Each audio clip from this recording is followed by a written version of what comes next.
I'm Brent Gaddes, Orion Stage Adapter Manager here at Marshall Space Flight Center, and this is SLS in 60 seconds.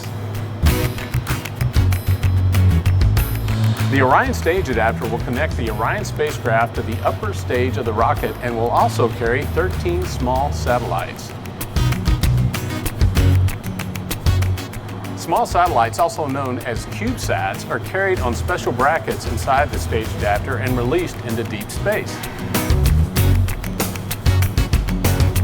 The OSA is made of aluminum pieces that are connected together using a tool like this and a process called friction stir welding. This black structure in the center of the OSA is a diaphragm that separates the Orion spacecraft from gases that might escape from the launch vehicle. The Orion Stage Adapter will be shipped to the Kennedy Space Center to get ready for flight.